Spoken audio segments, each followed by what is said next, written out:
নুহা এতক্ষণ জানলার দিকে তাকিয়েছিল, কিন্তু হঠাৎ করে এইদিকে চোখ পড়ায় দেখে সানভি ওর দিকে দেখেছে। সানভি নুহার দেখার সাথে সাথে চোখ সরিয়ে ড্রাইভ করায় মনোযোগ দেয়। নুহা বিষয়টা এত সিরিয়াসভাবে নেয় নাই। মিহি পিছনে বসে রয়েছে।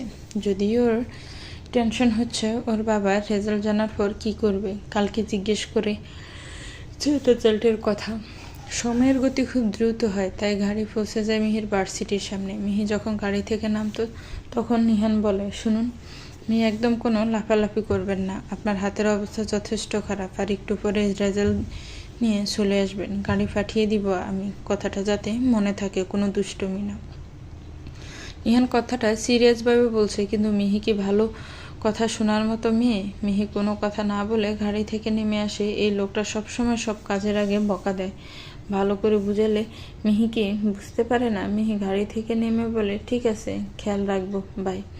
নিহান মিহির মুখের দিকে দেখে একটু বকা দিয়েছে বলে মুখটা কেমন লুকিয়ে দিয়েছে, বাচ্চাদের মতো। এই মেয়েটার কেয়ার করতে গেলেও সমস্যা, কিন্তু এখন পরিষেদে যাওয়া দরকার।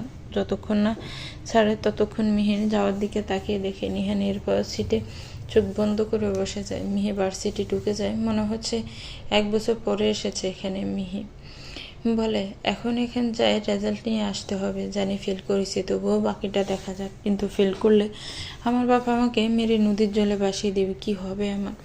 সারিকা ছাড়া আরও সবাই ভার্সিটির সামনে একটা গাছের কাছে বসে রয়েছে। সবাই রেজাল্টের জন্য অপেক্ষা করছে। এখনও রেজাল্ট বোর্ডে দেয়নি, তবে যারা হঠাৎ করে গেট দিয়ে মিহিকে ঢুকতে দেখে অবাক হয় আর বলে, এই সারিকা দেখ, ওইটা মিহি না? ওর মতো দেখতে লাগছে। সারিকা আর বাকি সবাই খেয়াল করে দেখে ওইটা সত্যি মিহি। কিন্তু সেদিন বিয়েতে চুরি করে খাবার খেতে এসে সবাই মিহিকে অনেক খুঁজেছে, কিন্তু পরে আর পায়নি। চলে এসেছে। বিয়ে বাড়িতে নাকি ঝামেলা হয়েছে, এরপর আজকে মিহিকে দেখছে ওরা। সবাই দৌড়ে মিহির কাছে যায় আর বলে, আরে মিহি, তুই কোথায় ছিলি এই 2 দিন? সেই দিন বিয়ে বাড়ি থেকে কোথায় চলে গিয়েছিলি? তুই কি 2 দিন বিয়ে বাড়িতে ছিলি? তোকে কি অনেক খাবার দিছে ওরা? সব বন্ধুকে দেখে মিহির বিয়ের দিনের ঘটনার কথা মনে পড়ে যায়। কি সুন্দর ওকে ফেলে রেখে চলে এসেছে। এখন জিজ্ঞেস করে 2 দিন কি আমাকে বেশি খাবার দিয়েছে নাকি? মিহি নিজের পায়ে থাকা জুতাটা খুলে আর বলে, তাই না? ওরা 2 দিন রেখে আমাকে অনেক খাবার দিয়েছে, তোদের জন্য নিয়ে এসেছি। শয়তান, দেখাচ্ছি মজা। মিহি কথাটা বলে যখন জুতা খুলে মারতে যাবে তখন সবাই দৌড় দেয়। মিহি রাগ নিয়ে সবাইকে ধরতে যায়, কিন্তু ওর পায়ে ব্যথা লাগার কারণে হাঁটতে পারে না। মিহি গাছের কাছে বসে যায়। সবাই একটু পরে ওর কাছে আসে। আসলে মিহির যখন রাগ হয় তখন ও সবাইকে এইভাবে মারে। সারিকা বলে, আরে মিহি, সরি না ইয়ার, বুঝতে পারিনি তুই রেগে যাবি। বিয়েতে তোকে অনেক খুঁজেছি, কিন্তু পাইনি। পরে শুনি বিয়েতে ঝামেলা লেগেছে, তাই চলে আসতে বাধ্য হয়েছি। কিন্তু 2 দিন কোথায় ছিলি মিহি?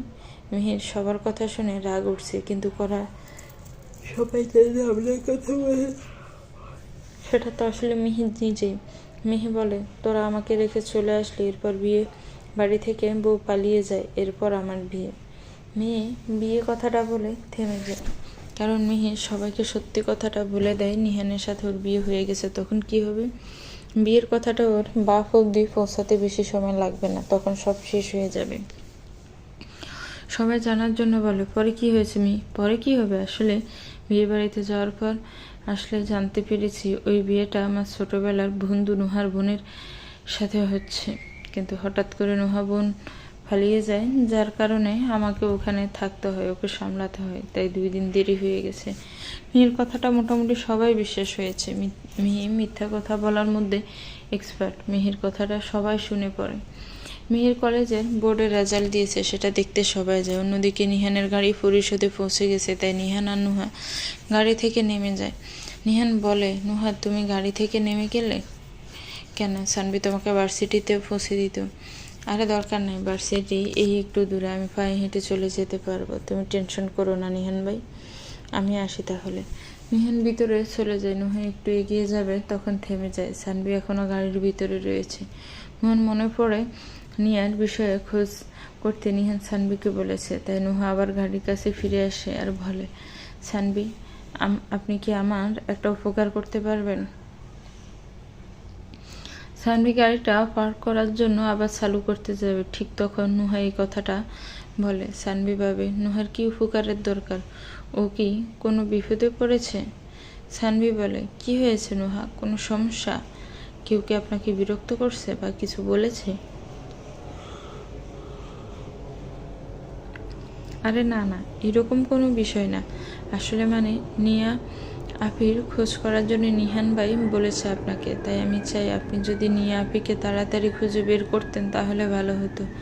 ও, নিয়া আর রায়ানকে খোঁজ করার চেষ্টা করছি, লোক লাগিয়ে দিয়েছি, কিন্তু ওরা কোথায় আছে সেটা বুঝতে পারছি না।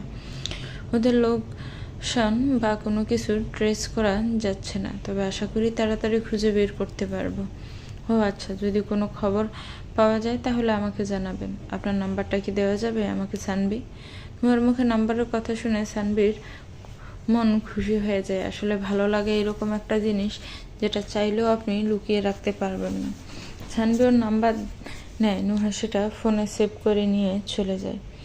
মিহির কলেজের রেজাল্টেও ও পাশ করেছে। মিহির মনে হচ্ছে এই খুশিতেও আকাশে উঠছে। মিহি পরীক্ষায় পাশ করেছে, সেই জন্য ওর মন আজকে অনেক খুশি। তবে এই খুশির কথা সে সবার আগে তার আম্মুকে জানাতে চায়। মিহি তার আম্মুকে ফোন করে বলে, আম্মু, আমি পরীক্ষায় পাশ করেছি, এই কথাটা আব্বুকে জানিয়ে দাও। আব্বু হয়তো রেজাল্টের চিন্তায় রাতে ঘুম হয় না। মিহির পাশ করার কথা শুনে ওর আম্মু অনেক খুশি হয়। তবে যেহেতু পরীক্ষা শেষ হয়েছে তাই ভার্সিটি বন্ধ হয়ে যাবে, তাই মিহি বাড়ি ফিরে আসবে কি না সেটা শিওর হতে মিহির আম্মু জিজ্ঞেস করে, বা খুব খুশির সংবাদ এটা। তবে নিজের আব্বুর বিষয়ে এরকম কথা বলে না মিহি। আচ্ছা বাদ দাও, তোমার পরীক্ষা শেষ, ভার্সিটি বন্ধ, তাই কবে বাড়ি ফিরে আসবে? তোমার আব্বু কালকে জিজ্ঞেস করেছিল এই কথাটা। মিহির বাড়ি ফিরে আসার কথা শুনে মাথায় আকাশ ভেঙে পড়ে।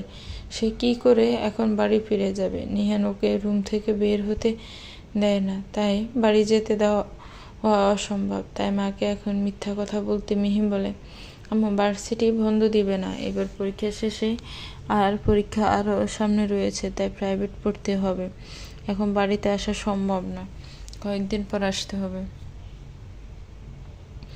মিহির আম্মু মিহির কথাটা বুঝতে পারে, কিন্তু ওর আব্বু বলেছে মিহি আসতে, যেহেতু মেয়ে ভার্সিটিতে পড়াশোনা করছে আর বয়স হয়েছে তাই বিয়ে দিতে চায় উনি মিহিকে, সেজন্য মিহি বাড়ি আসা জরুরি। মিহির আম্মু বলে, মিহি, তোমার কথা আমি বুঝতে পারছি, কিন্তু দেখো তোমার আব্বু এখন বয়স হয়েছে, তাই উনি চায় তোমার বিয়ে দিয়ে দিতে। তোমার যথেষ্ট বয়স হয়েছে, তাই বিয়ের কাজ শেষ করে চিন্তামুক্ত হতে, সেই জন্য তুমি এখন বাড়ি ফিরে আসো। মিহির আম্মু মুখে বিয়ের কথা শুনে মিহির মাথায় আর কাজ করা বন্ধ করে দেয়। এখন সে কি করে বিয়ে করতে পারে? নিহানের সাথে ওর বিয়ে হয়েছে, আর নির্বাচনের আগে ওদের ডিভোর্স হওয়া সম্ভব না। তাই মিহি বলে, আম্মু, এখন বাড়ি ফিরে আসা সম্ভব না, আর বিয়ে করার জন্য এখন আমি রেডি না। পড়াশোনা শেষ হলে বিয়ে করবে, এখন ফোন রাখি, বাই। মিহি ফোন রেখে দেয়। ওর আম্মু এখন কি করে মাসুদ তালুকদারকে বলবে মিহি পড়াশোনা শেষ না করে বিয়ে করতে চায় না।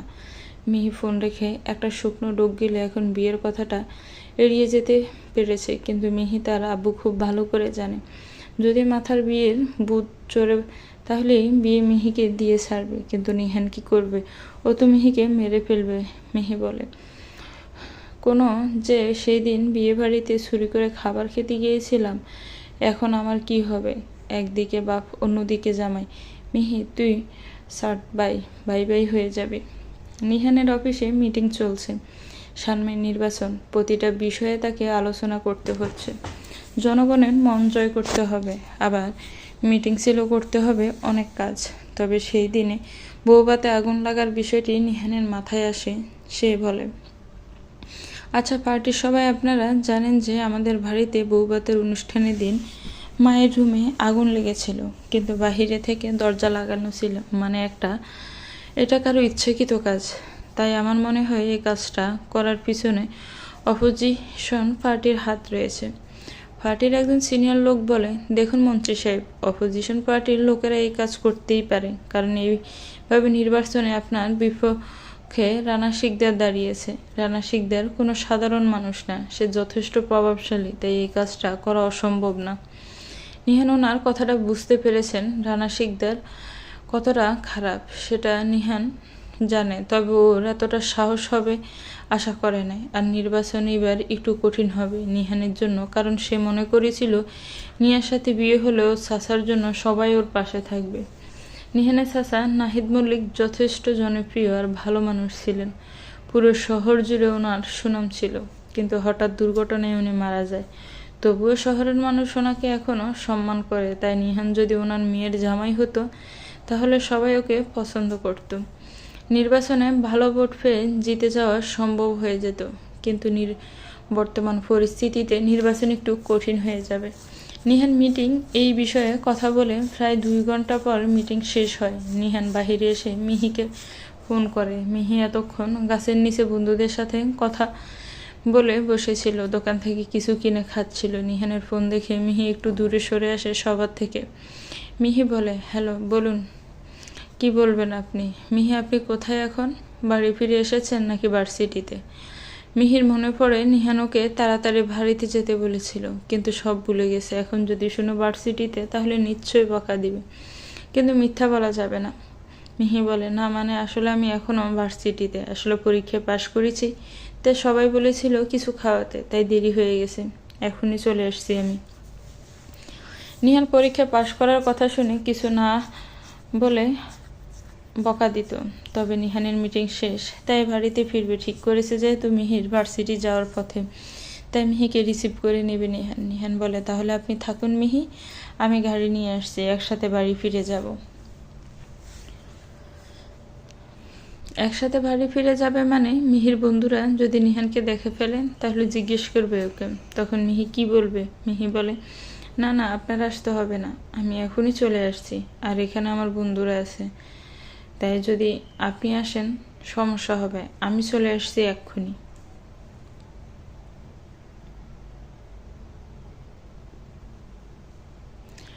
নিহান মিহির কথাটা বুঝতে পারে, আর ও এই শহরের মন্ত্রী, তাই সবাই তাকে চিনে ফেলবে, পরে মিহির জন্য সমস্যা হয়ে যাবে।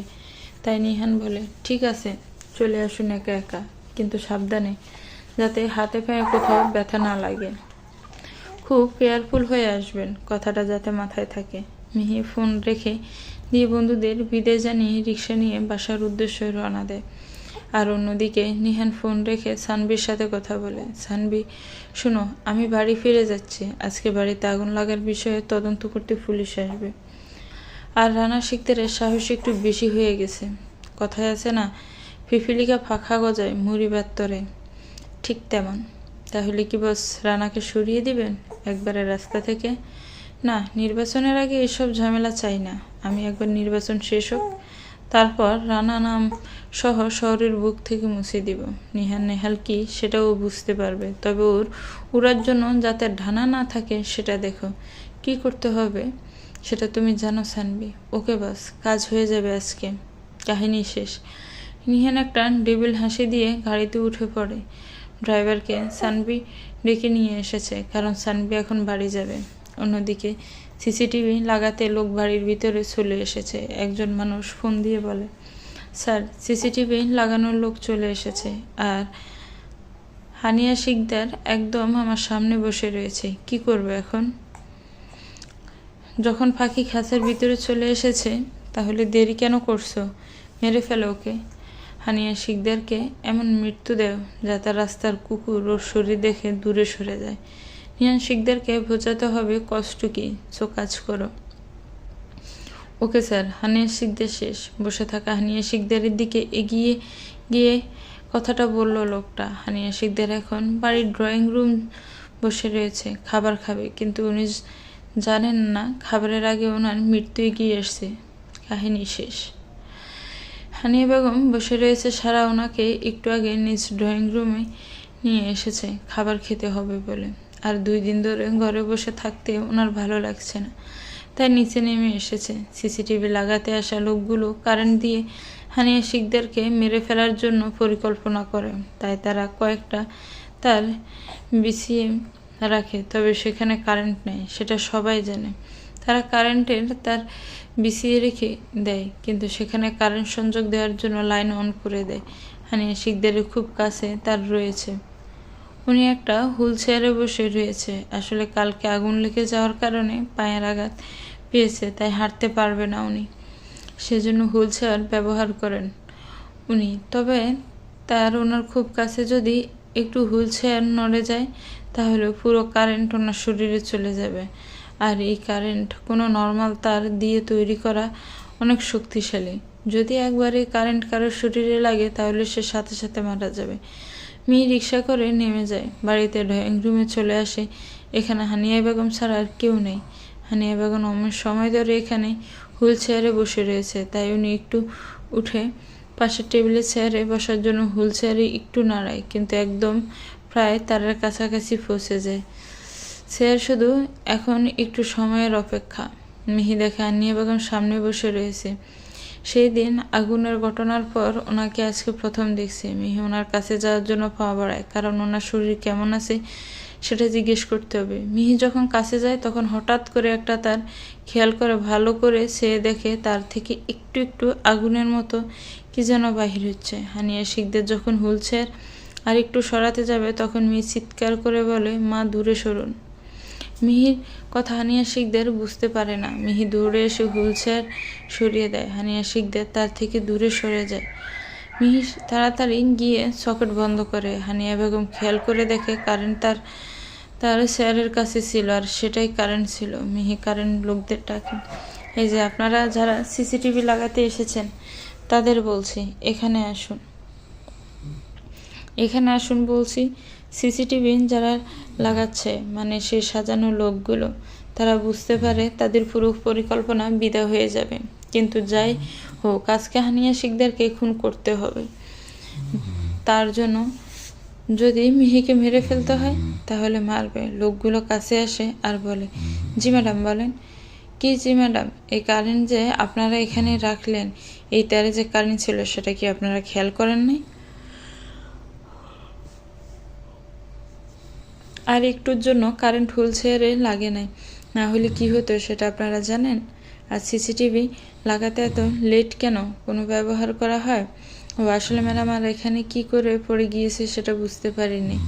আর এরকম তার দিয়ে সিসিটিভি লাগানো হয় না? কখনো না। এই তার দেখে মনে হচ্ছে বেশ পাওয়ারফুল। এটা তো সিসিটিভি লাগাতে ব্যবহার করতে হতে পারে না। সত্যি করে বলুন, আপনারা কারা? এই তার কেন ব্যবহার করেছেন? আপনাদের উদ্দেশ্য কি? কোথা থেকে এসেছেন আপনারা? লোকেরা বুঝতে পারে মিথ্যা আর চলবে না। মিহি বাড়ির অন্য লোকদের ডাকতে থাকে। মিহি যখন পিছনে ঘুরে তখন সিসিটিভি লাগাতে আসা লোকগুলো তাদের ব্যাগ থেকে একটা ছুরি বাহির করে। পিছন থেকে মিহির গলায় ধরে আর বলে, তোর জন্য আমাদের কালকের পরিকল্পনা খারাপ হয়ে গেছে, তাই তোকে মেরে ফেলবো। কালকে তোর জন্য হানিয়া শিকদারকে মারতে পারি না, আজকে তুই বেঁচে থাকবি না। হঠাৎ করে গুন্ডারা মিহির গলায় ছুরি ধরে, যার কারণে সে আর আওয়াজ করতে পারে না। তবে হানিয়া বেগম এইসব দেখে চিৎকার করে সারা বাড়িতে থাকা সবাইকে ডাকতে থাকে। কিন্তু এখন দুপুরের সময় বাড়ির কাজের লোক সহ সবাই নিজের রুমে রয়েছে, তাই এত তাড়াতাড়ি ওনার ডাক সবার কান অবধি পৌঁছাতে পারে নাই। কিন্তু উনি ডাকতে থাকেন, কে আছে? বাঁচাও, ও মিহিকে বাঁচাও। গুন্ডারা দেখে হানিয়া শিকদার চিৎকার করছে, তাই বলে, এই হানিয়া শিকদারের মুখ বন্ধ করে, এর আওয়াজ শুনে যদি বাড়ির কেউ চলে আসে তাহলে সমস্যা হবে। তাড়াতাড়ি ওনার মুখ বন্ধ কর আর কারেন্ট লাইন চালু করে ওকে মেরে ফেল। এবার কাজ ঠিক করে না করতে পারলে বস আমাদের টাকা দিবে না। গুন্ডাদের মধ্যে কিছু লোক হানিয়া শিকদারকে ধরে ফেলে, তারপর কারেন্টটা তারা একদম হুইল চেয়ারের কাছে নিয়ে আসে এবং তারা লাইন লাগাতে যেটা দেখে মিহির মনে ভয় ঢুকে যায়। যদি একবারই তারে কারেন্ট এসে পড়ে তাহলে হানিয়া বেগমকে বাঁচানো যাবে না। এই কারেন্ট তার অনেক পাওয়ারফুল। মিহির কিছু একটা করতে হবে। নিজের শাশুড়িকে এভাবে মুহূর্তে দেখতে পারবে না সে। যখন লাইন অন করতে যাবে তখন মিহির গলার ধারে রাখা ছুরির লোকটা সেদিকে তাকিয়ে মিহি গুন্ডারই অন্যমনস্ক হয়ে যাওয়ার সুযোগ নিয়ে তার হাত ধরে ফেলে আর ছুরিটা নিয়ে নেয়। সেই লোক যখন মিহিকে ধরতে যাবে মিহি তখন ওর হাতে ব্যথা দেয়। তবে দেখে কারেন্ট লাইন অন করার কাছাকাছি পৌঁছে গেছে অন্য লোকটা। মিহি তাড়াতাড়ি দৌড়ে গিয়ে সেই লোকটাকে থামিয়ে দেয় আর ওর মাথার পাশে থাকা ফুলের টব দিয়ে আঘাত করে। তোর সাহস কি করে হয় আমার আম্মুকে খুন করার চেষ্টা করার? শুন, নিহান শিকদারের মা মানে আমার মা, আর এই মিহি শিকদার বেঁচে থাকতে তার আম্মুকে কেউ সার্চ করতে পারবে না। যার মাথায় আঘাত পেয়েছে সে মাটিতে বসে পড়েছে, কিন্তু অন্য লোকগুলো মিহিকে আঘাত করতে আসে। মিহি সবাইকে মারতে পারে, আর একটা লোককে দূরে বলে, তোকে কে পাঠিয়েছে হানিয়া শিকদারকে মারতে? কি শত্রুতা তোর ওনার সাথে? আমরা কিছু জানি না, একজন লোক আমাদের টাকা দিয়েছে সেই জন্য করেছি। কি শত্রুতা এই পরিবারের সাথে সেটা জানি না আমি, তবে বলেছে হানিয়া শিকদারকে মেরে ফেলতে। কিন্তু আজকে এই বাড়িতে সিসিটিভি লাগাবে সেটা কে বলেছে তোদের? এই কথাটা এই পরিবারের মানুষ ছাড়া কেউ জানে না। তাহলে তোরা কি করে জানতে পারলি? বস আমাদের খবর দিয়েছে, তবে মনে হয় এই বাড়ির কেউ এইসব কাজের সাথে জড়িয়ে রয়েছে, কিন্তু কে সে সেটা আমরা জানি না। মিহি এই কথাটা ভালো করে ভাবে, সত্যি এই পরিবারের কেউ হানিয়া শিকদারকে মারতে চায়। তা না হলে হানিয়া শিকদার সেদিন যখন রুমে ছিল তখন বাহির থেকে কে দরজা বন্ধ করে দিয়েছে, যার জন্য রুমে আগুন লাগার সময় উনি বাহির হতে পারেন নাই। আর আজকে সিসিটিভির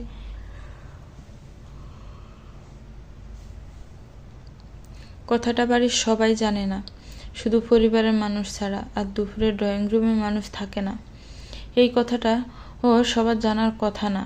তাহলে কে এই পরিবারের মানুষ হয়েও হানিয়া শিকদারকে খুন করতে চায়? মিহি যখন কথাটা ভাবতে থাকে তখন হঠাৎ করে বাহির থেকে গাড়ির শব্দ শুনতে পাওয়া যায়। তখন গুন্ডারা বুঝতে পারে হয়তো নিহান নেহাল শিকদার চলে এসেছে, তাই তারা বলে, নিহান শিকদার চলে এসেছে, মনে হয় পালাতে হবে না, হলে বস মেরে ফেলবে আমাদের। ওরা যখন পালাতে যায় মিহি ওদের আটকাতে যায়, কিন্তু গুন্ডারা তাদের শরীরে ব্যথা নিয়ে পালিয়ে যেতে চায়। মিহি ওদের ধরতে যায়, তখন মিহিকে ওরা ধাক্কা দেয়, যার ফলে মিহি দূরে গিয়ে টেবিলের উপর বাড়ি খায়। নিহান গাড়ি থেকে নেমে আসে, হঠাৎ কিছু লোক বাড়ির ভিতর থেকে বাহির হতে থাকে। নিহান মনে করে সিসিটিভি লাগাতে এসেছে সেই সব লোক, কিন্তু ওদের শরীরের অবস্থা দেখে সন্দেহ হয় ওর। নিহান বাড়িতে ঢুকতে যাবে তখন কিছু অপরিচিত লোকের সাথে তার দেখা হয়। যদিও তারা পরিচয় দিয়েছিল তারা সিসিটিভি লাগানোর লোক, কিন্তু নিহানের কথাটা বিশ্বাস হয় নাই, কারণ তাদের শরীরে অসংখ্য আঘাতের চিহ্ন রয়েছে। সেটা দেখে স্বাভাবিক মনে হলো না সবকিছু। নিহান বলে, যদি তোমরা সিসিটিভি লাগানোর লোক হও তাহলে তোমাদের মাথায় রক্ত, হাতের ব্যথায় কি করে লাগলো? আসলে স্যার আমরা পড়ে গিয়েছিলাম তাই ব্যথা লেগেছে। নিহানের কথাটা অদ্ভুত লাগে, সবাই একসাথে কি করে পড়ে যেতে পারে, আর সবার একসাথে ব্যথা কি করে লাগবে? আর বাড়িতে 2 দিন ধরে যা হচ্ছে তাই নিয়ে কাউকে সন্দেহের বাহিরে রাখা যায় না। নিহান সামনে থাকা বডিগার্ডদের ইশারা করে আর বলে, এ সবাইকে ধরে নিয়ে গিয়ে বাহিরের রুমে রাখো, যতক্ষণ না আমি বলবো ততক্ষণ ছাড়বে না ওদের, মনে রাখবে যাতে পালিয়ে না যায়। Okay sir. বডিগার্ডরা সেই লোকদের নিয়ে যায়, তারা বলতে থাকে তারা কিছু করে নাই, কিন্তু নিহান কোনো কথা শুনে না। নিহান তাড়াতাড়ি বাড়ির ভিতরে ঢুকে যায় বাড়ির ভিতর সবাই কি ঠিক আছে কিনা সেটা শিওর করতে। অন্যদিকে গুন্ডাদের ধাক্কায় মিহি একটা টেবিলে পড়ে যায়, যার কারণে মাথায় আঘাত লাগে। হানিয়া বেগ শিখতে সবাইকে ডাক দেয়, এরপর সারা এবং বাকি লোকেরা এসে মিহিকে রুমে নিয়ে যায়। নিহান বাড়িতে ঢুকে দেখে ড্রয়িং রুমে কেউ নেই, শুধু কিছু কাছের লোক ছাড়া। নিহান বলে, আম্মু, সারা, ভাবি, মিহি কোথায়? তোমরা সবাই মিহির রুমে রয়েছে, তাই নিহানের ডাক কেউ শুনতে পায় না। তবে কাজের লোক আসার বলে, নিহান স্যার, সবাই নতুন ম্যাডামের রুমে রয়েছে। আসলে বাড়িতে সিসিটিভির লোকের ছদ্মবেশে কিছু গুন্ডারা আসে, তারা বড় মালিকের উপর হামলা করে। পরে নতুন ম্যাডাম তাকে বাঁচাতে যায়, কিন্তু সেই গুন্ডারা নতুন ম্যাডামকে ধাক্কা দিয়ে টেবিলের উপর ফেলে দেয়, যার কারণে ওনার মাথা কেটে গেছে। অনেক রক্ত বের হয়েছে, এখন ডক্টর এসেছে দেখতে থাকে। নিহান পুরো কথাটা শুনে নেয়, শুধু মিহির মাথা থেকে রক্ত বের হয়েছে কথাটা শুনে সিঁড়ি দিয়ে দ্রুত উঠে উপরে উঠতে থাকে। তার মনে নিহানের সন্দেহ ঠিক ছিল, সেই সিসিটিভি লাগানোর লোকজন গুন্ডা ছিল, যার মিহি তাদের এই অবস্থা করেছে। নিহান উপরে উঠে দেখে সবাই তাদের রুমে রয়েছে। ডক্টর মিহির কাছে বসে রয়েছে। নিহান বলে, মিহি কি হয়েছে আপনার? বাড়ির সবাই নিহানকে দেখে মিহি মাথায় তখন ব্যান্ডেজ করা ডক্টর ওষুধ লিখছে। নিহান মিহির কাছে যায় আর বলে, কি হয়েছে ডক্টর মিহির? ওর শরীরের অবস্থা কেমন? কোথাও বেশি ব্যথা পেয়েছে? কিছু কি হয়েছে? আরে নিহান, টেনশন করো না, মিহি ঠিক আছে। আসলে টেবিলে ধাক্কা জোরে লেগেছে, তাই মাথায় সামান্য কেটে গিয়েছে। শুধু ওই ওষুধগুলো ভালো করে খেলে সুস্থ হয়ে যাবে। নিহান মিহির মুখের দিকে তাকিয়ে দেখে মুখটা একদম মলিন হয়ে আছে। ব্যথা ভালো পেয়েছে।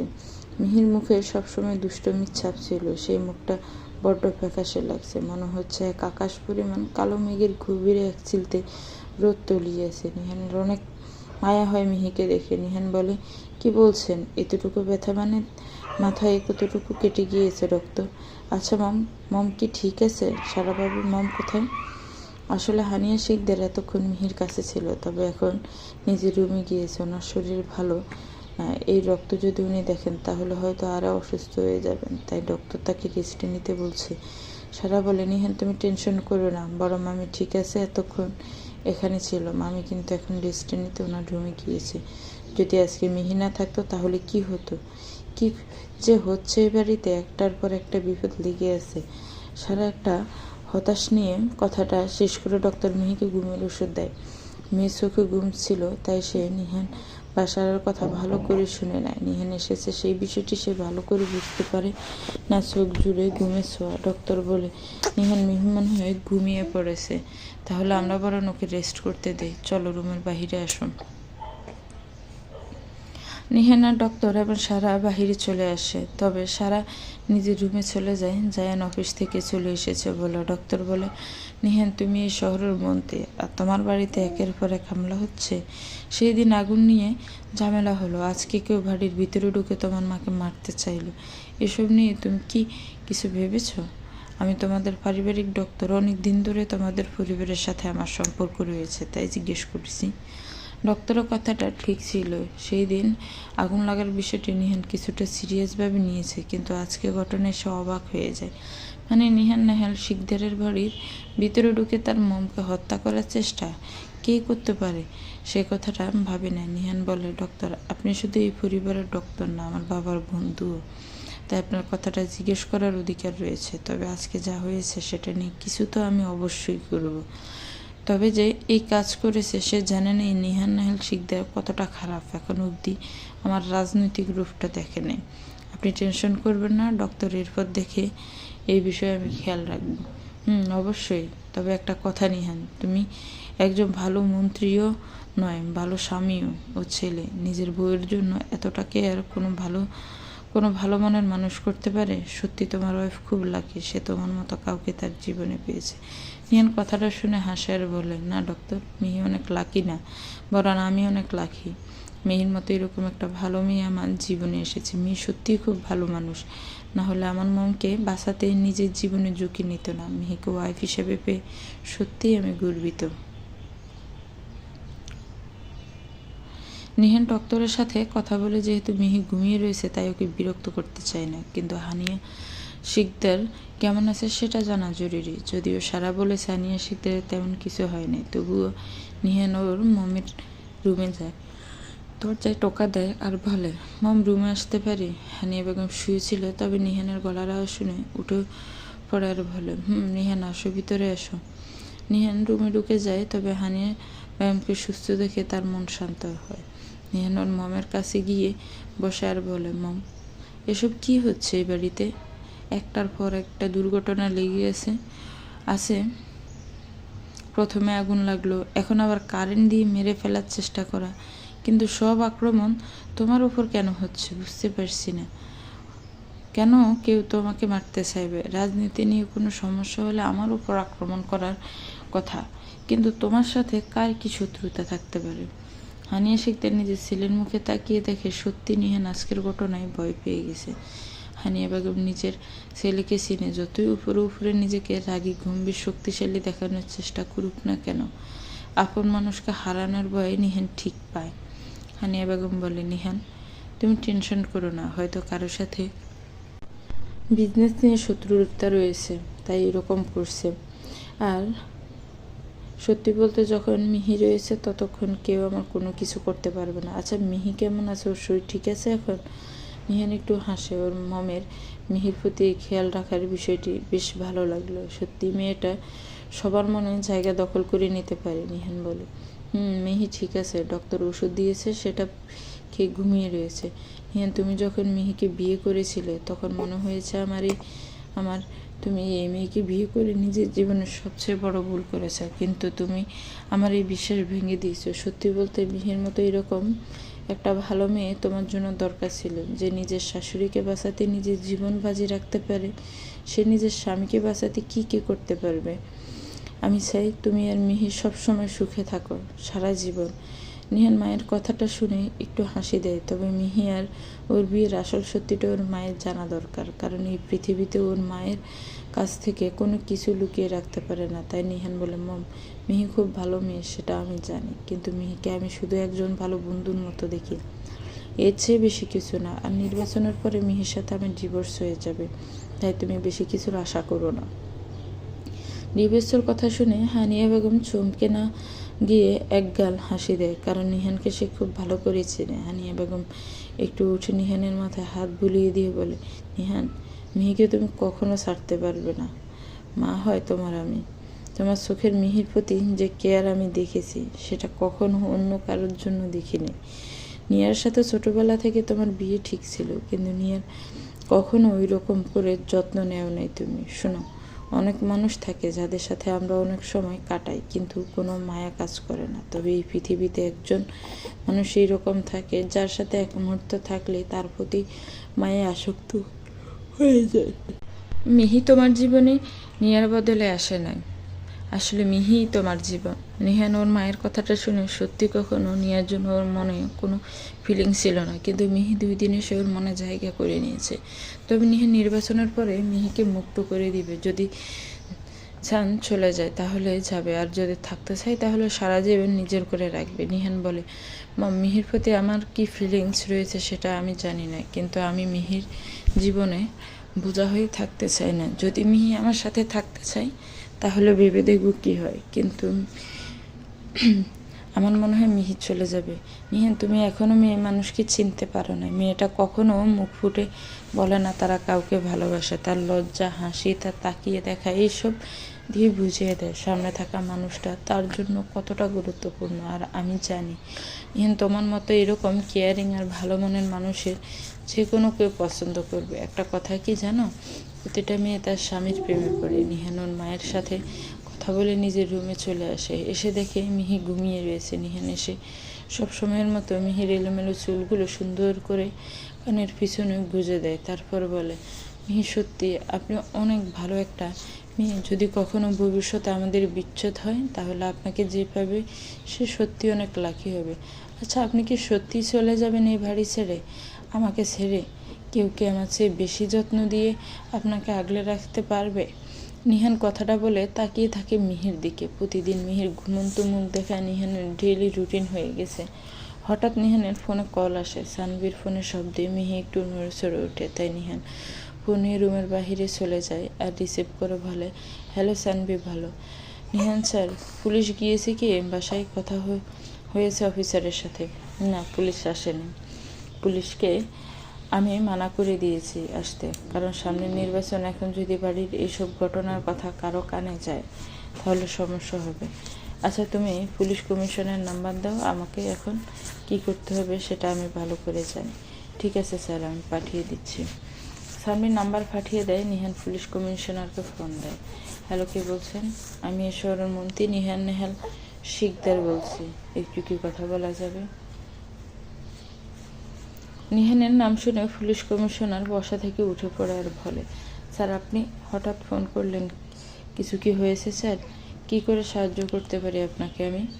নিহাল পুলিশ কমিশনারকে সব ঘটনা খুলে বলে আর বলে, এইসব ঘটনা যাতে কেউ জানতে না পারে, আর এইসব ঘটনা তদন্ত করার জন্য একটা টিমকে নিয়োগ দিতে, যারা খুব চুপি চুপি কাজটা করবে।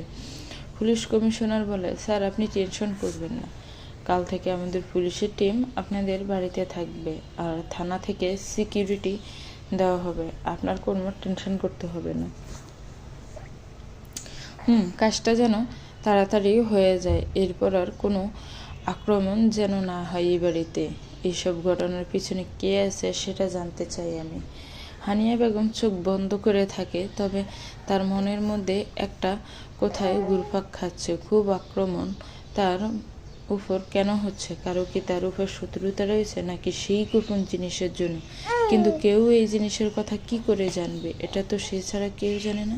তবে এই বিষয়ে যদি কেউ জেনে গিয়ে থাকে তাহলে ওই জিনিসকে সাবধানে রাখতে হবে। যদি কেউ এটা পেয়ে যায় তাহলে সব শেষ হয়ে যাবে, সব শেষ। দুপুর গড়িয়ে প্রায় বিকেল হয়ে যায়। মিহি ঘুমিয়েছিল, নিহান ওকে বিরক্ত করে নেয়। তবে রাতে 6টার দিকে ওর চোখ খুলে মাথায় বেশ ব্যথা অনুভব হচ্ছে, উঠতে পারছে না। মাথায় হাত দিয়ে দেখে ব্যান্ডেজ করা। সেখানে পরে সব ঘটনা মনে পড়ে যায়। মিহি ঘুম থেকে উঠে নিহানকে খুঁজতে থাকে, তবে আশেপাশে কাউকে দেখতে পায়নি। মিহি তাই ওয়াশরুমে যায় ফ্রেশ হতে। নিহান রুমে আসে, তবে বিছানায় মিহিকে না দেখে বাবু ঘুম থেকে উঠে পড়েছে আর দেখে ওয়াশরুমে দরজা বন্ধ। তাই নিহান বিছানায় বসে। হঠাৎ একজন কাজের লোক এসে দরজায় টোকা দেয়। নিহান বলে, কি হয়েছে? কোনো দরকার? স্যার, মিহি ম্যাডাম ওনার ব্যাগ নিচে রেখে চলে এসেছেন, সেটা নিতে এসেছি। এই যে ওনার ব্যাগ।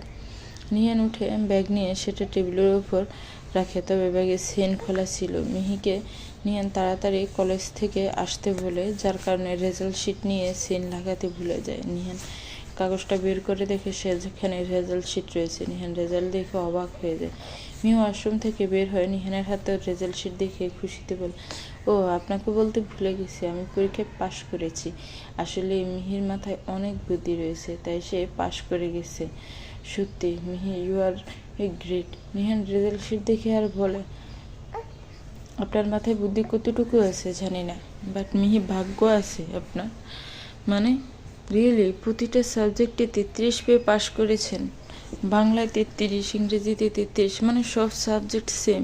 মানে মানুষের একটা সাবজেক্ট সমস্যা থাকে, কিন্তু সবগুলোতে ভালো পারে, কিন্তু আপনি সব সাবজেক্টেই খারাপ। দেখুন, পাশ করেছি সেটাই বড় কথা। আর 33 পেয়ে পাশ করা অনেক কঠিন বিষয়। যারা ফেল করেছে তাদের কথা ভাবুন, তারা আমার থেকেও খারাপ। সবসময় কথা শোনাবেন না। আপনাকে কথা শুনিয়ে লাভ কি? রিয়েলি 33 মানে যেই নেহাল শিকদারের পরীক্ষার নাম্বার কখনো 90 নিচে আসে নাই, তার বউ 33 পেয়েছে পরীক্ষায়। আপনার বাবা এই রেজাল্ট দেখার পর কি করবে সেটা জানি না, কিন্তু আমার যদি মেয়ে থাকতো, সে যদি পরীক্ষা এরকম 33 নিয়ে আসতো, তাহলে তাকে পড়াশোনা না করিয়ে বিয়ে দিয়ে দিতাম। আর এই জন্য তো আপনার কোনো মেয়ে নেই, হবেও না। আমি যাওয়ার পর আপনি আরেকটা বিয়ে করলেও আপনার মেয়ে হবে না। যা আনরোমান্টিক মানুষ আপনি, নিশ্চয়ই আপনার বউকে বাচ্চা ডাউনলোড করে আনতে হবে। মিহির এই কথাটা শুনে নিহান ওর কাছে যে একদম শরীরের সাথে মিশে যাওয়ার মতো কাছে। মিহি একটা ডুব গুলিয়ে, লোকটা মাঝে মধ্যে ওর এত কাছে কেন চলে আসে? নিহান একটু মিহির সাথে মজা করছে, কিন্তু মিহির ধম হয়ে যাওয়ার মতো অবস্থা। মিহি বলে, কি হলো, এত কাছে আসছেন কেন? দূরে যান। নিহান আরও কাছে এসে মিহির গালে হাত দিয়ে ওর মুখটা আর একটু কাছে নিয়ে আসার বলে, কেন? আপনি না বললেন আমি আনরোমান্টিক, আমাকে দিয়ে কিছু হবে না, তাই নতুন বিয়ে করে বউয়ের সাথে রোমান্স করার জন্য প্রথমে রোমান্স শিখতে হবে তো? আর মিহি, আপনিও তো আমার বউ, তাই একটু ট্রাই করছি। নিহানের কথাটা শুনে মিহি ওকে ধাক্কা দিয়ে, সবসময় লোকটা এইরকম করে, ভয় দেখিয়ে দেয়। নিহান হাসতে থাকে, তবে নিহানের ফোনে একটা কল আসে। নিহান সেটা দেখে রিসিভ করে। স্যার, এই গুন্ডারা কোনো কথা বলছে না, কি করব এখন? ওরা কিছুই জানে না বলছে। মিহি সামনে রয়েছে, তাই নিহান কোনো কথা না বলে নিহান শুধু বলে, তুমি থাকো, আমি আসছি। আপনি একটু আগে বাহির থেকে আসলেন, এখন আবার কোথায় যাবেন? কিছু কি হয়েছে? এ বাড়িতে করা আক্রমণ করেছে, সেই বিষয়ে কি কিছু জানতে পেরেছেন?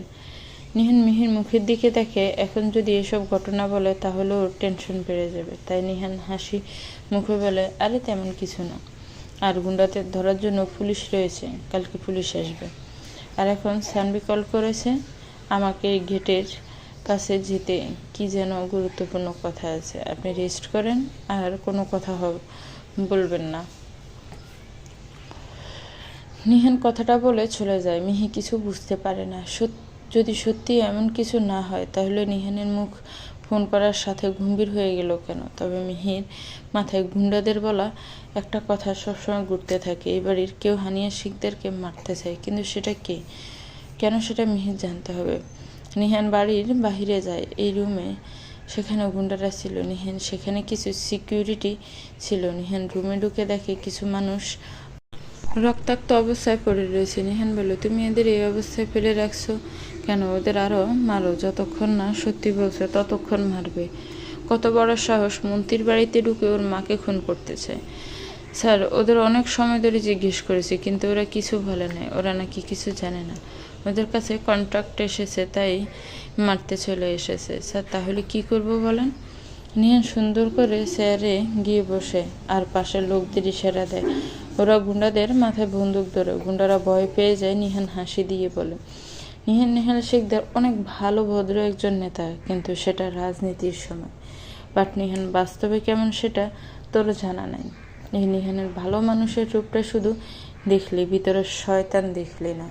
স্যার, সত্যি আমরা কিছু জানি না। স্যার, দয়া করে মাফ করে দেন। স্যার, তোকে সুন্দর করে জিজ্ঞেস করছি, সত্যি বলতে বলে দে, আর না হলে কি হবে সেটা তোর অজানা। স্যার, সত্যি আমরা কিছুই জানি না। নিহান পাশে থাকা লোকটাকে ইশারা দেয়। তারপর একটা চিৎকারের আওয়াজ শোনা যায়। নিহান বলে, তোর জীবনের সবচেয়ে বড় ভুল নিহাল শিকদারের আপনজনকে আঘাত করা। সেই জন্য তোর জীবনটা চলে গেল। তবে টেনশন করবি না, এই সব কাজের পিছনে যে আছে তাকেও শাস্তি পেতে হবে, একটু অপেক্ষা কর। বিকাল হয়ে যায়। নিহান বাড়িতে ফিরে আসে না। মিহি রুমে বসে থাকতে থাকতে বোর হয়ে যায়। তবে কি করবে, কোনো কাজ নেই। আর যদি বাড়ি থেকে বের হয় তাহলে নিহান বকা দিবে। তবে রুমে থাকতে আর ভালো লাগছে না। নুহা কলেজ শেষ করে বাড়িতে এসে সব ঘটনা সবার কাছে শুনে এরপর মিহির রুমে আসে। মিহি রুমে বসেছিল। নুহা রুমে প্রবেশ করার জন্য অনুমতি নিতে জিজ্ঞেস করে, মিহি, তোমার রুমে কি আসতে পারি? মিহি দরজার বাহিরে নুহাকে দেখে হেসে দেয়। যাক, নুহা এসেছে, ওর সাথে কথা বলা যাবে। মিহির মতো দুষ্টু একটা মেয়ে চুপচাপ বসে থাকতে পারে না।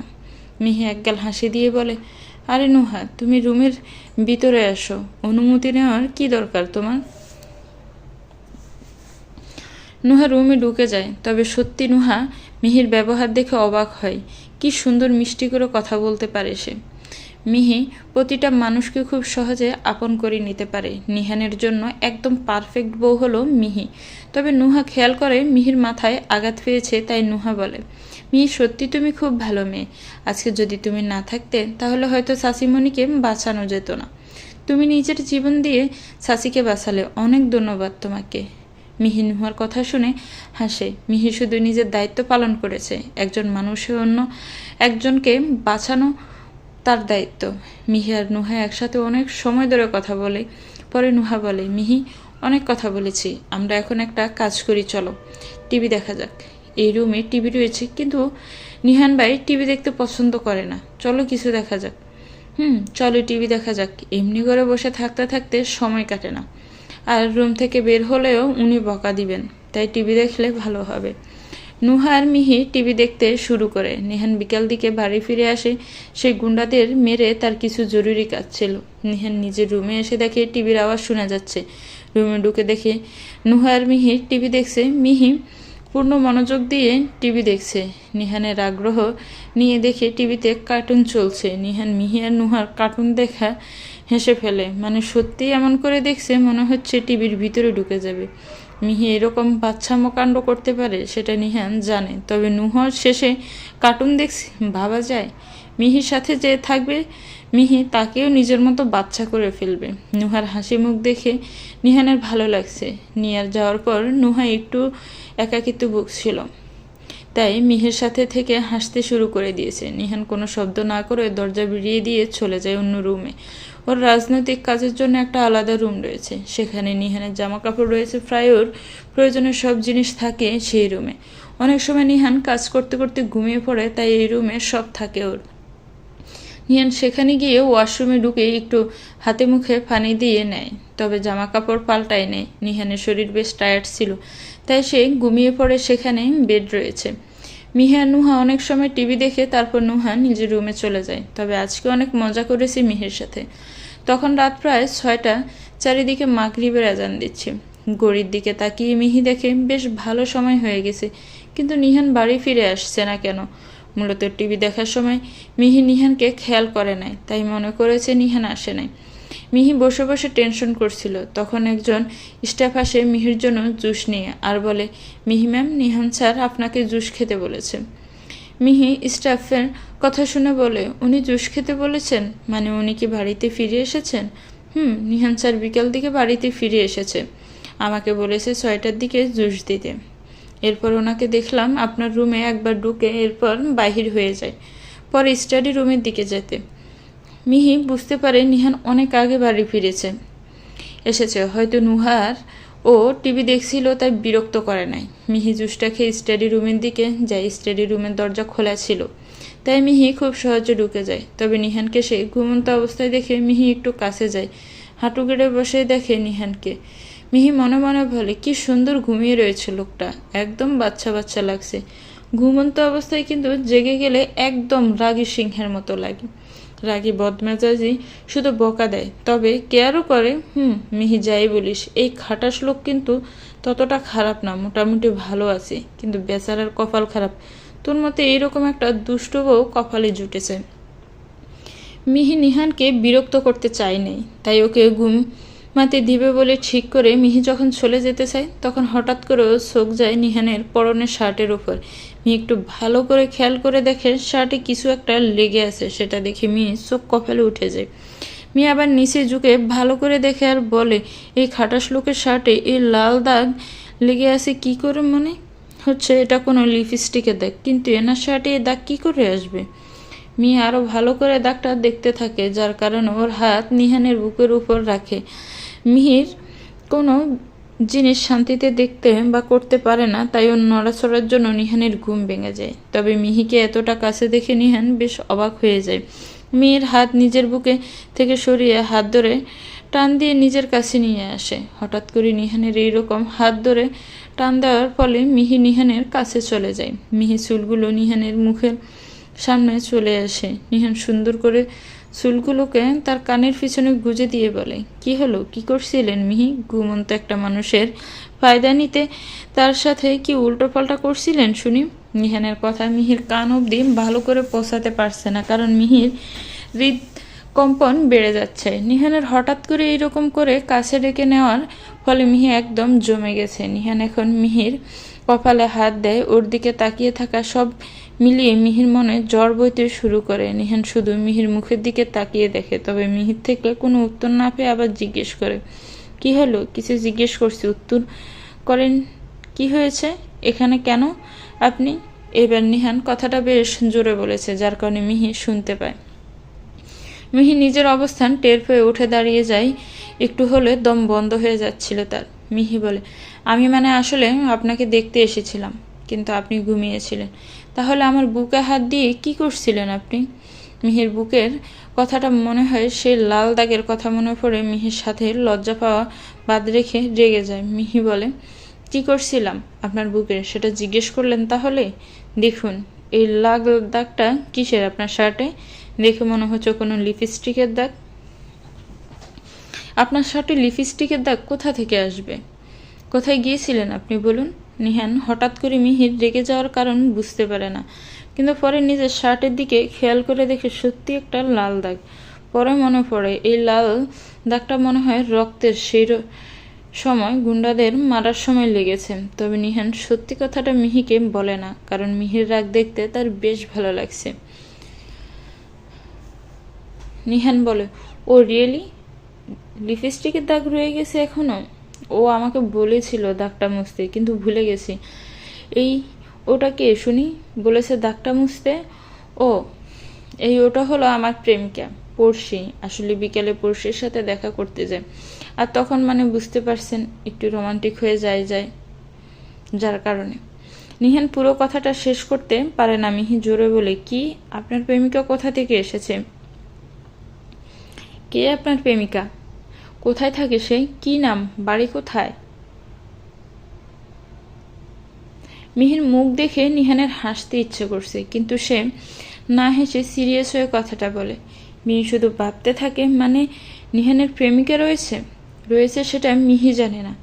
মিহি বলে, মানে আপনার প্রেমিকা রয়েছে? সেটা আপনি আমাকে বলেন নাই, আর এখন এই লিপস্টিকের দাগ দেখে আমার জানতে হচ্ছে? আপনি কি মনে করেন যা ইচ্ছে তাই করবেন? ঘরে বউ রেখে অন্য মেয়ের সাথে প্রেম করবেন? সাহস কি করে হয় আপনার? আমি মনে করেছিলাম আপনি একজন ভালো মানুষ, কিন্তু আপনি একটা বাজে লোক। নিহান মিহি জেলাসিটা দেখে এই বাচ্চা মেয়ের মাথায় কোনো বুদ্ধি নেই। লাল দাগ হলেই কি সেটা লিপস্টিকের হতে হবে? কোনটা রক্তের দাগ আর কোনটা লিপস্টিকের সেটা বুঝতে পারে না। তবে মিহির মুখ একদম চুপসে গেছে। নিহান বলে, ও রিয়েলি? আমি খারাপ লোক কি করে হই? আপনি না বলেছেন আমাদের রিলেশন শুধু নির্বাচন অবধি? এখন যদি নির্বাচনের পর আপনি চলে যান, তাহলে আমাকে বিয়ে তো করতেই হবে। পুরুষ মানুষ বউ ছাড়া কি থাকা যায়? তাই আগে থেকে যদি কাউকে খুঁজে রাখি, তাহলে পরে বিয়েটা তাড়াতাড়ি করতে পারবো। নিহানের দিকে রাগী দৃষ্টিতে দেখে, মানে কি বাজে লোক! এক বউ থাকতে আরেকটা বিয়ে করার ইচ্ছে হচ্ছে ওনার। নির্বাচন এখনো আসে নাই, আর উনি পাত্রী রেডি করে ফেলেছেন। শুধু শুধু কি বলে খাটাস লোক। মিহি বলে, আচ্ছা নির্বাচনের পর বিয়ে করার যদি এত তাড়া থাকে, তাহলে আমাকে বিয়ে করতে গেলেন কেন? আপনার জন্য কি মেয়ের অভাব পড়ছে পৃথিবীতে? নিয়ে পালিয়ে গেলে অনেক মেয়ে ছিল আপনার জন্য। আর আপনার যদি প্রেমিকা থাকে, তাহলে আমাকে বিয়ে করতে গেলেন কেন? তখন মাথায় এত কথা আসে নাই। বিয়ের করা জরুরি ছিল, তাই করেছি। আর আপনি তো নির্বাচনের পর চলে যাবেন। তখন আমি কাকে বিয়ে করব বা করব না, তাতে আপনার কি যায় আসে? আর আপনার যদি কাউকে পছন্দ থাকে, তাহলে তার সাথেও প্রেম করেন, সমস্যা কি? নিহানের দিকে তাকিয়ে থাকে। এই লোকটার এসব কথা মিহির সহ্য হচ্ছে না। নিজেও প্রেমিকার সাথে সময় কাটিয়ে এসেছে, এখন মিহিকে বলছে। মিহি বলে, আমি আপনার মতো এইরকম চরিত্রহীন না যে ঘরে বউ থাকতে অন্য কারোর সাথে কথা বলবো, এরকম লিপস্টিকের দাগ নিয়ে বাড়ি ফিরবো। নির্বাচনের পর বিয়েটা ভেঙে যেতে পারে, কিন্তু এখনো শেষ হয়ে যায়নি। আর ভবিষ্যতে কি হবে সেটা পরে দেখা যাবে, হতেও তো পারে। মিহি নিজের কথাটা শেষ না করে চলে যেতে চায়। নিহান তার হাত ধরে নিজের কাছে নিয়ে আসে। মিহি চলে যাওয়ার জন্য ছটফট করতে থাকে, কিন্তু নিহান ওকে আরও কাছে নিয়ে আসে। মিহির মুখটা রাগে কেমন ফুলে গেছে, ঠোঁটের হাসি বিলীন হয়ে গেছে, আর চোখে যেন একটু পানি জমে রয়েছে। নিহান বলে, সবসময় শুধু ছেড়ে চলে যাওয়ার জন্য ছটফট করেন কেন? একটু থাকলে কি হয় শুনি? আর কি বলেছিলেন ভবিষ্যতে কি হতেও পারে? কথাটা পুরো শেষ করেন, আমি শুনতে চাই। সত্যি করে বলুন মিহি, নির্বাচনের পর কি সত্যি চলে যাবেন আমাকে ছেড়ে, এই পরিবার ছেড়ে? পারবেন কি অন্য কারো হয়ে যেতে? অবশ্যই পারবো। আপনার মতো এরকম একটা খাটাস লোকের সাথে আমি থাকতে চাই না। বাজে লোক ঘরে বউ থাকতে বাহিরে অন্য কারোর সাথে প্রেম করে।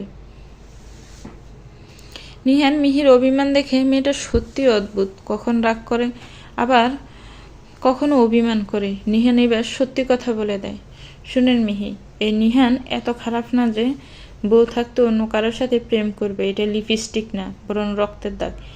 এটা একটা জরুরি কাজ ছিল, তাই ভুল করে রক্ত লেগে যায়।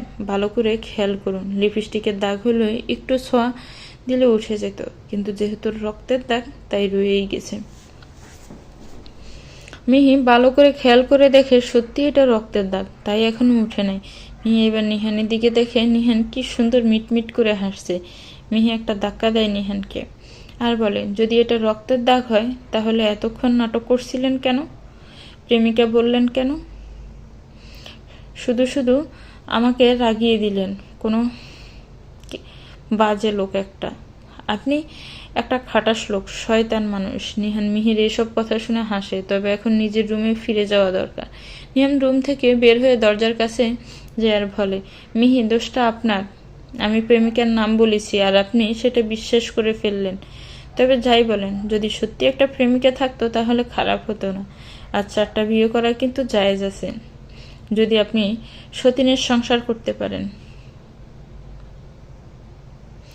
আপনি 4টা বিয়ে করেন বা 10টা করেন, মিহির তাতে কিছু যায় আসে না। বাজে লোক একটা। আর আপনার মতো মানুষ আবার প্রেম করবে? আমি চলে গেলে একটা বউ থাকবে না আপনার জন্য। মিহি নিহানের সাথে পরে আর ভালো করে কথা বলে নাই, নিজের রুমে গিয়ে বসে থাকে। নিহানও কোনো কথা বলে নাই। পরে রাতে খাবার খেয়ে সবাই ঘুমিয়ে পড়ে। নিহান সোফায় ঘুমিয়ে থাকে আর মিহি বেডে। রাত তখন 1টা বেজে গেছে। চারিদিকে অন্ধকার রয়েছে। শহরের এত তাড়াতাড়ি মানুষ ঘুমিয়ে পড়ে না। তবে রাত একটা কম সময় না। শিকদার বাড়ির সবাই যখন ঘুমে আচ্ছন্ন ছিল, তখন হঠাৎ করে কারো ঘুম ভেঙে যায়। সে চুপি চুপি উঠে খুব আলতো করে দরজা খুলে দেয় রুমের, পরে বাহির হয়ে আসে।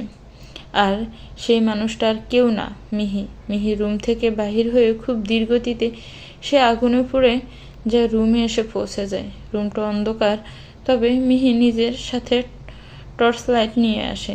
কিন্তু সমস্যা হলো ঘরে তালা দেওয়া। মিহি নিজের মাথার ফিন দিয়ে তালাটা খুলে ফেলে, তারপর সেই রুমের ভিতরে ঢুকে যায়। আগুনে পুড়ে যাওয়ার পর রুমটায় শুধু কালো ছাই আর কিছু আসবাবপত্র ছাড়া কিছুই নেই। মিহি গিয়ে সেই আয়নার সামনে দাঁড়ায়। তারপর পরনে একটা শাড়ি ছিল, সে আয়নায় নিজেকে দেখতে থাকে। মিহি সেখানে একটা কয়েল জ্বালিয়ে নিজের শাড়ির মধ্যে আগুন লাগাতে যাবে, ঠিক তখন কেউ ওর হাত ধরে ফেলে। মিহি পিছনে ফিরে অন্ধকারে কারো মুখ দেখতে পায় না। মানুষটা তাকে আয়নার সাথে মিশিয়ে মুখ চেপে ধরে আর কয়েলটা দূরে ফেলে দেয়। মিহি শুধু করতে থাকে, কিন্তু লোকটা মিহির মুখ ছাড়ে না। মিহি তার সাথে কামড় দেয়, পরে হাত মুখ ছাড়িয়ে নেয়। লাইটের আলো যখন লোকটার মুখের উপর দেয়, তখন অবাক হয়ে যায়।